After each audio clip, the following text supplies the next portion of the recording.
en medio de nosotros.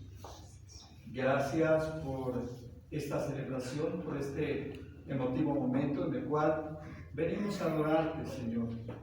Gracias porque tú has dado a tu Hijo unigénito, a este bebé, nacido en este día tan especial, para que pudiéramos ser reconciliados contigo.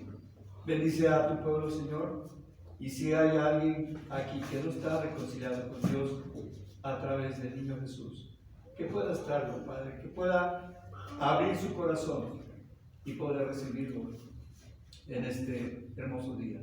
En Cristo te lo ruego. Amén. Tomen sus lugares, hermanos. Y bueno, el título que le puse a este mensaje esta tarde es: venimos a adorar. Yo quisiera hacer una pregunta retórica que no me la tienen que contestar, por supuesto. No voy a pasar a sus lugares preguntándole: ¿tú a qué veniste hoy? ¿Y tú a qué veniste hoy? No, de ninguna manera. Pero aquí podemos ver en este título la razón y el motivo de estos magos, que venían de un lugar bastante lejano. Ahorita hablamos con más detalle de esto, pero ellos venían, dice el versículo 2 que leímos, venimos a adorarle. Y en la vida de cada uno de nosotros, yo creo que también tenemos que pensar, primeramente, ¿por qué estamos hoy aquí? Y segundo, ¿cómo es tu vida de adoración? ¿De qué manera estás adorando a Dios con tu vida, con tus hechos, con tus actos? ¿Qué tanta es tu devoción a Dios? Y tengo aquí en manos un libro que se llama Dejar a Dios ser Dios, Imágenes de su Divinidad, de Carlos Valles. Y él en algún momento le preguntan en una entrevista a él como escritor, le preguntan acerca de a qué fue la India. Y él hace una respuesta interesante, porque dentro de esas cosas que él menciona, cuando contesta esta pregunta, porque él tenía ya 40 años en la India como escritor y escribiendo muchos libros, y de repente alguien en una entrevista le pregunta eso: ¿qué fue? Pero una de las cosas que él dice es que la India le cambió la vida en cuanto a su forma de adorar a Dios. Entonces, la India está llena de ídolos, por supuesto no adoran a Dios, son miles de millones, ¿verdad? Son como 1,000 millones de hindús.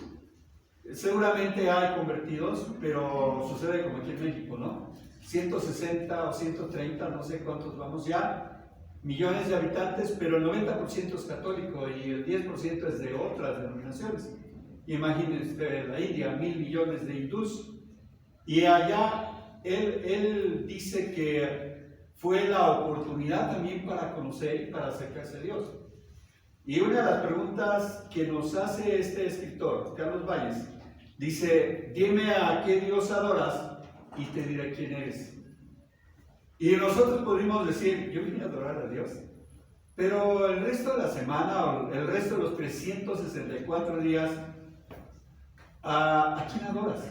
Porque puede ser tu trabajo, puede ser tu pasión por algo, un deporte, la cultura, algo. Hay gente que le gustan los museos, los teatros, la historia, ¿verdad? O hay gente que adora a su hijo o a su hija, y el día que muere, dice: no quiero saber nada más de Dios, porque su adoración era su hijo o su hija, y cuando muere se acabó todo. Eso es lo que adoraba. Entonces, aquí él hace esta pregunta: dime a qué Dios adoras y te diré quién eres. Dime cómo concibes a Dios, sigue diciendo él. ¿Cómo lo llamas? La misma escritura, el Señor Jesucristo, ¿cómo le llamaba? Papito. Decía Abba, Padre. Entonces, ¿tú cómo le llamas? Sigue diciendo él: ¿cómo le oras? ¿De pie? ¿Acostado? ¿Arrodillado? ¿Cómo le oras? ¿Qué tanta es tu devoción? ¿Qué tanta es tu adoración? ¿Cómo te lo imaginas cuando le hablas? ¿Te has imaginado a Dios? Hay muchas figuras, muchas teofanías en la Escritura, en el Antiguo Testamento, acerca de cómo se manifiesta Dios al hombre. Pero ¿te imaginas a Dios cuando estás orando a Él? ¿Cómo interpretas sus mandamientos? ¿Cómo reconoces sus mandamientos, verdad? O los ignoras, o los estás ignorando, ¿no? O los quebrantas. Dime qué esperas de Él en esta vida y en la otra. ¿Qué estás esperando de Él? Dime todo eso de Él y lo que has leído de Él y lo que crees de Él. Dime todo eso y me habrás contado la biografía de tu alma, dice Carlos Valles en este hermoso libro, Dejar ser a Dios. Deja a Dios ser Dios.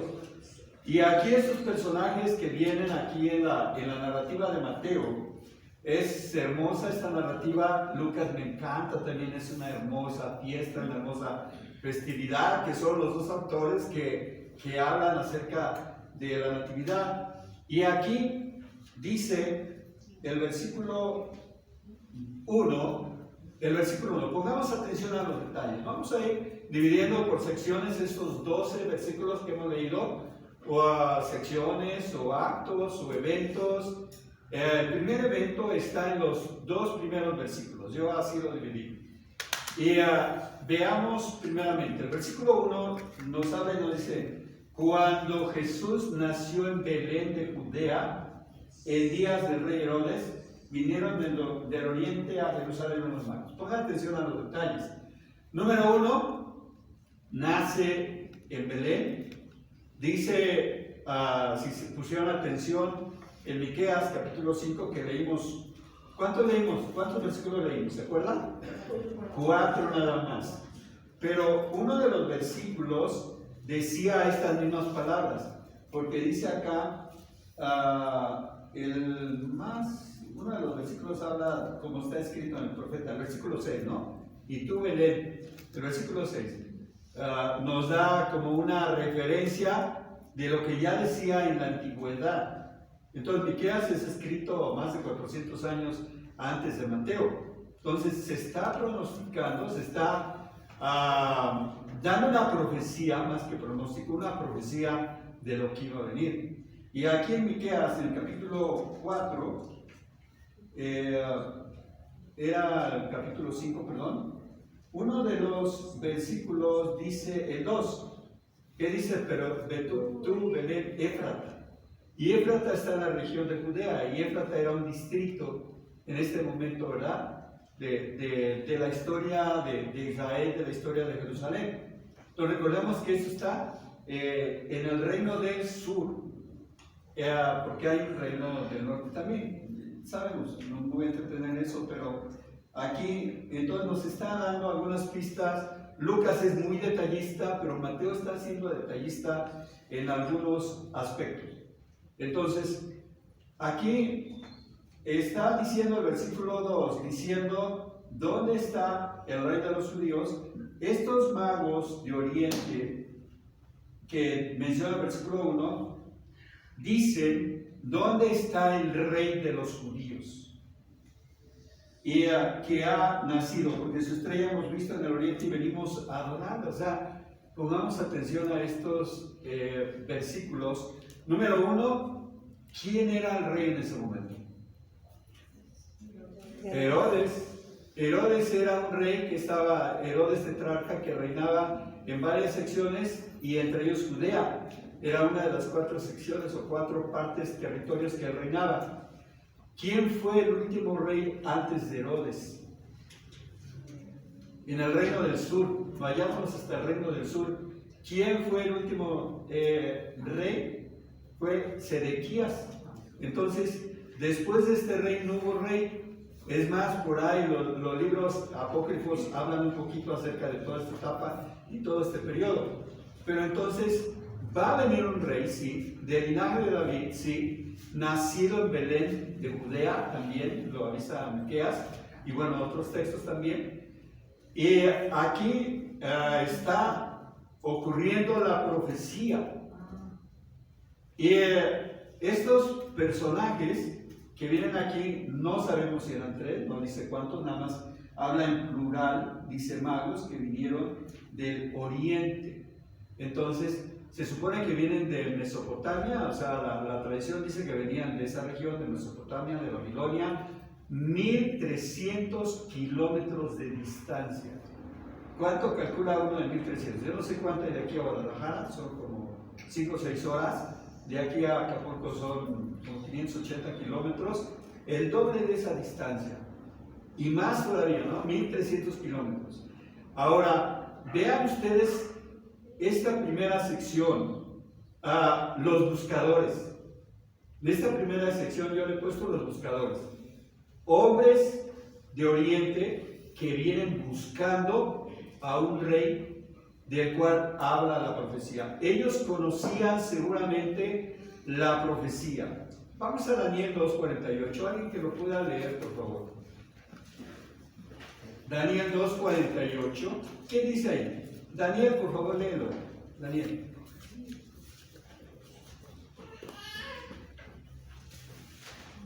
Daniel 2:48. Vamos a pedirle a Daniel que lo lea.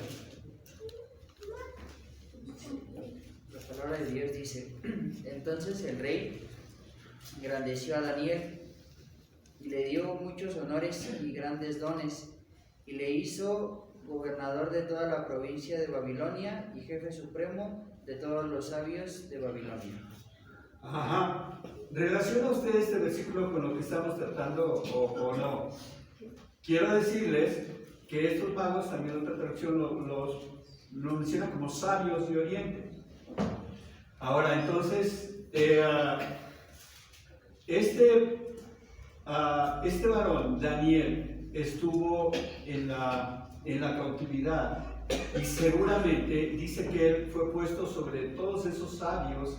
Entonces seguramente él les compartió el mensaje, les compartió toda la Torá, ¿verdad? Lo que la ley estaba escrita sobre Moisés, y ellos conocían.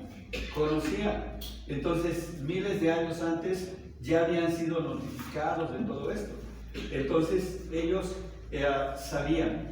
Entonces vienen de una región en Babilonia que se llama Partia, y esa región de alguna manera competía con Roma en poderío. Era una región de Babilonia.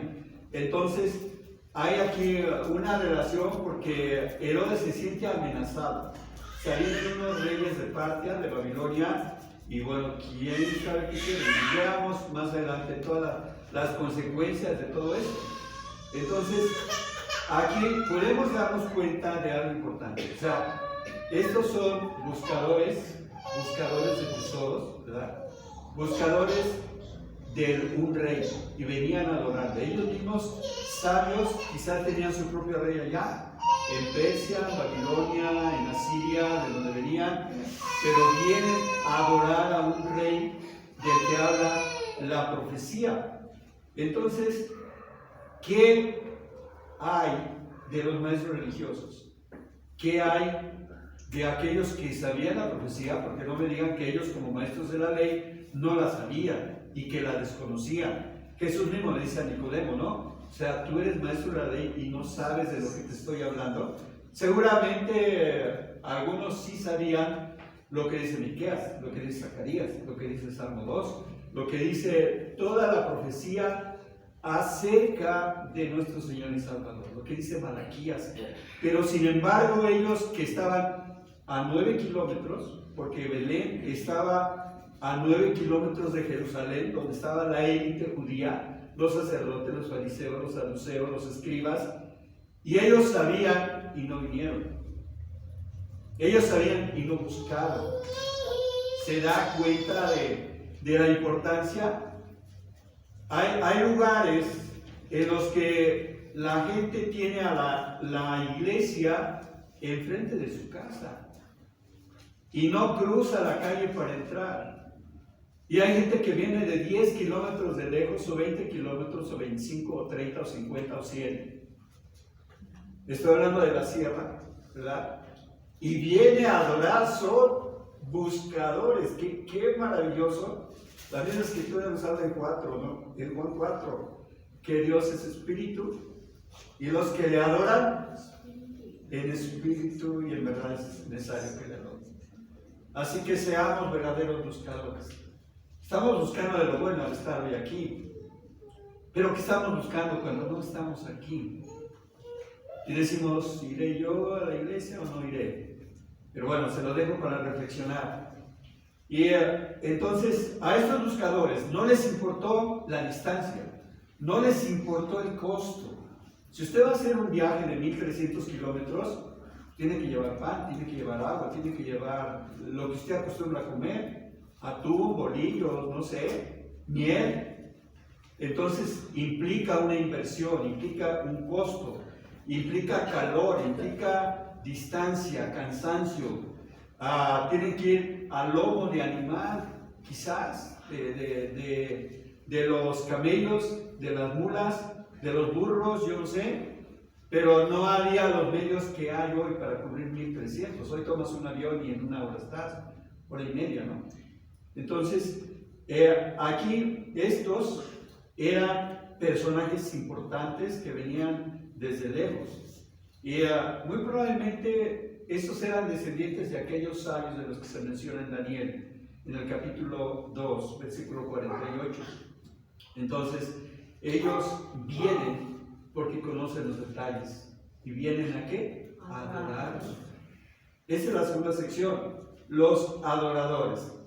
Dice acá el versículo 2, ¿dónde está el rey de los judíos que ha nacido? Porque su estrella hemos visto en el oriente y venimos a adorar. Este es un detalle interesante porque uno puede pensar, bueno, ¿cómo es que una estrella se está moviendo? Las estrellas no se mueven a la velocidad del sonido, se mueven mucho más. Pero esta no solamente se va moviendo lento esperando a aquellos caminantes, a aquellos navegantes, a aquellos peregrinos, sino que en algún punto se detiene y ellos alcanzan a ver en dónde se detuvo. Y es ahí a donde van a ir. Si usted ha visto un arco iris y lo ve y dice, no, es que allá donde termina la punta del arco iris, allá hay una olla de oro.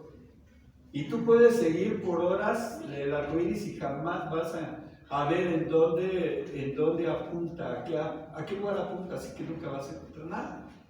Pero aquí está apuntando esta estrella al lugar exacto donde está el niño, con sus padres. Los verdaderos buscadores son adoradores. Buscan al rey anunciado, buscan al príncipe de paz.